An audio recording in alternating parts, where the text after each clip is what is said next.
What is up, you guys? This is DHO2 Productions back with another video. So we're going to be doing the Capcom developer Teases future development on the franchise 30th anniversary. Now, the last time they did an anniversary collection, it was just mad disappointing to me because I remember getting a copy on the PS4. I tried to play it, but the problem is it wasn't good. I wasn't able to play the game. All it did was just show different titles and gameplay of computer gameplay on its own, and I wasn't able to play it, and I couldn't push the buttons, I couldn't select characters, I couldn't select games that I want to play. And I think part of me blamed Capcom for putting out a game that doesn't allow players to play the game on its own. And at one point, a guy at the GameStop was telling me that I need to download the full game content.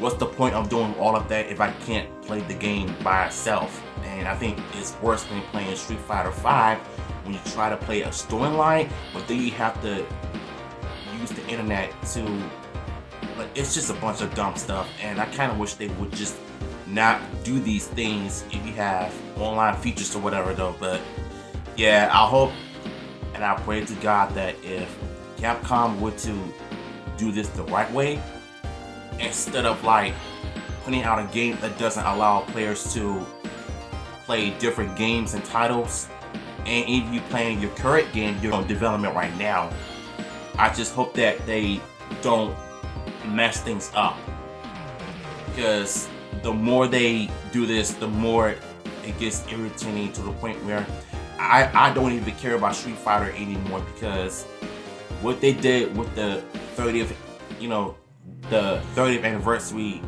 collection on the PS4 is utter messed up, and I hate it. So that's why I returned the game to the GameStop and brought a Sega game, which is far more better than the Street Fighter 1. And I don't know what they were thinking with that one, so it was pretty much a slap in the face to players who want to play the game instead of you just inserting a coin or that bull crap. Like, come on. I hope they learned this lesson this time. So let's get to the article. 2022 marks the 35th anniversary of the original Street Fighter game's debut in Japan arcades in August 1987.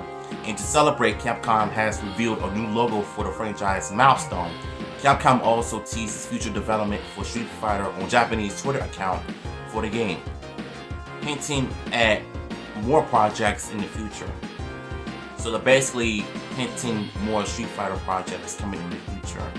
And if they do that, I hope they don't repeat the same mistakes like they did in Street Fighter V when it comes to playing with the storylines. Instead of you like try to sign in for the PS Network in order to play the story mode, which is a stupid thing to do. And I hope they don't repeat the same mistakes they did in a new Street Fighter game, or the anniversary collection that doesn't allow players to play all games rather than to insert a point, which is something that you don't do. Back in 2017, Capcom celebrated Street Fighter 30th anniversary with the release of the Street Fighter 30th anniversary collection, a collection of all 12 main arcade game versions of across Street Fighter 2, Street Fighter 3, and the Street Fighter Alpha series of games. Now, like I said earlier during my rant, I hope they don't put out a game, whichever anniversary collection they do, that doesn't allow players to play all classic titles. I hope they don't do that again, because I don't want to be spending so much money on games that don't even allow you to play games. It's just not good at all. While 1987 Street Fighter may have been the first game in the series, it was the release of Street Fighter 2 in 1981 that paved the way for the rise of fighting games in arcades and on home consoles during the early part of that decade. The most recent chapter in the franchise, Street Fighter V, launched back in 2016 for the PS4, PC, arcade systems, and over the years it has been updated with arcades and champion editions rolling out.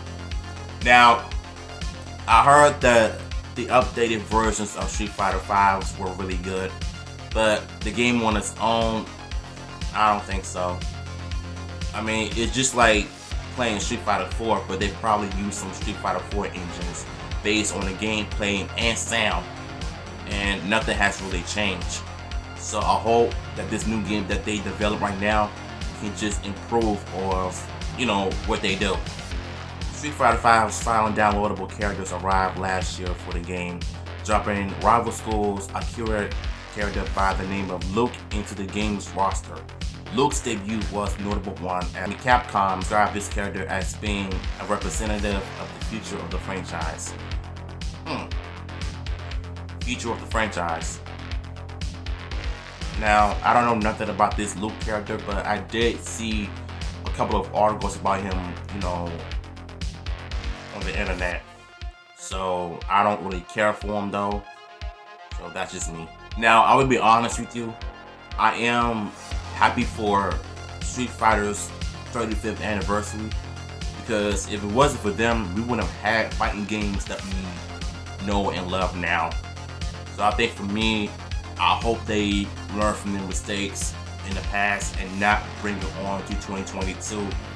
And all we ask for them is a decent fighting game that doesn't have problems with allowing players to play classic game titles and even your current ones. You don't have to sign into your PS network in order to play the story mode, which is something that I hate the most, but I just hope they learned their lesson. So yeah, I'm excited for it, and hopefully they can just treat it with respect. So y'all enjoy this video, let me know in the comments down below, and I will see you later.